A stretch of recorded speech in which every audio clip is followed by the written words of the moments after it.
South Sudan is one of the countries with the lowest rate of vaccination against COVID-19 in the world. Just 0.8% of the population have had one dose and 0.3% both jabs. It shows the stark inequality in vaccine distribution, as some developed nations are now administering a third booster shot and vaccinating children as well. Even if we can secure the vaccine, it's over 10 times more expensive in South Sudan compared with neighbouring countries, which have a very reliable road network, said neighbouring, the immunization specialist of the UN Children's Agency, UNICEF, in the country.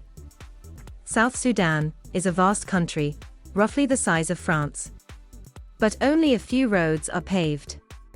Most of the country remains largely inaccessible by road. Decades of war that led to a split with Sudan in 2011 and neglect by its former rulers in the north meant that infrastructure remained grossly underdeveloped. But even after gaining independence, the country has been beset by governance challenges and insecurity caused by political and ethnic violence. This makes it more difficult to run a vaccination program.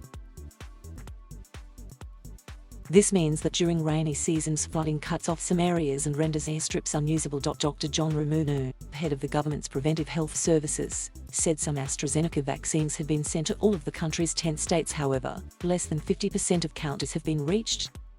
Some counties have not had any vaccination.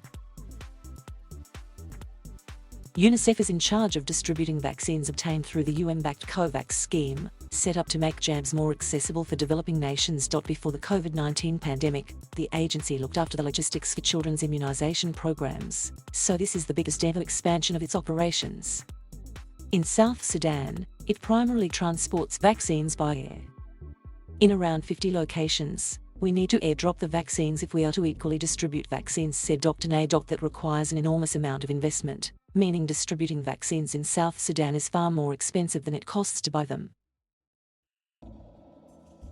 But airdrops are not new in South Sudan. The World Food Programme often uses them to deliver food aid to remote locations where planes cannot land. Sacks of food items are dropped onto empty fields by planes deployed from the capital, Juba, or neighbouring states like Kenya and Uganda. Sometimes, packages attached to parachutes are dropped from the sky. Teams on the ground then collect and distribute them to locals, who gather in anticipation of the delivery. Vaccines are delivered in the same way. You need to reach the population and make sure they come within the time frame.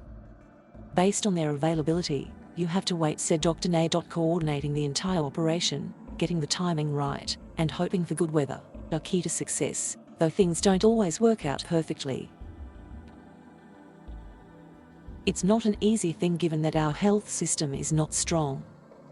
Most health workers are not well paid, said Dr. Victoria Major, a senior official at the Ministry of Health. She said they had to be given incentives to inoculate people. COVID jabs may need to be delivered in the same way, but there would have to be large volumes of vaccines to be worthwhile. And there remains a shortage of supply for South Sudan's 11 million people. The country has so far received 2 consignments of AstraZeneca vaccines. The first one arrived on the 25th of March. It had 132,000 doses. The deployment was informed by the ease of reaching counties. There were challenges of logistics and the motivation of health workers, as well as insecurity and the weather, said Dr. Rumunu. But just 60,000 doses were used. It was decided to send the remaining 72,000 doses to neighbouring countries in July. We thought rather than they expire here, we distribute to other countries and let them use it and hope that when we are ready, we will be given an equivalent amount of vaccines to protect our people, added Dr. Nay.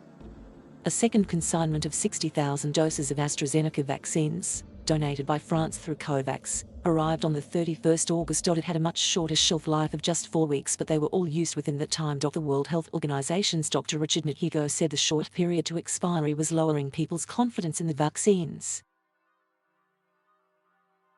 The COVAX facility was intended to ensure countries like South Sudan got a good chance of receiving vaccines. But so far, out of 470 million doses promised to African countries by the end of 2021, only around 89 million doses have been delivered, according to Dr. Natigo. India's decision to shut down supply due to a severe wave of COVID-19 earlier this year affected supply.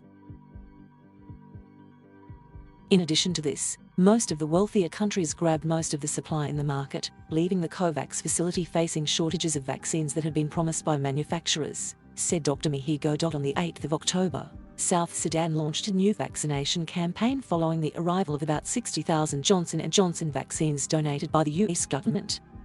Performers dressed in brightly coloured costumes, feathered headgear and dried goods cut in half led the crowd, just outside Juba, in celebrating their arrival. As it is a single-dose vaccine that will ease the huge logistical challenges of getting jabs into arms. But many more will be needed.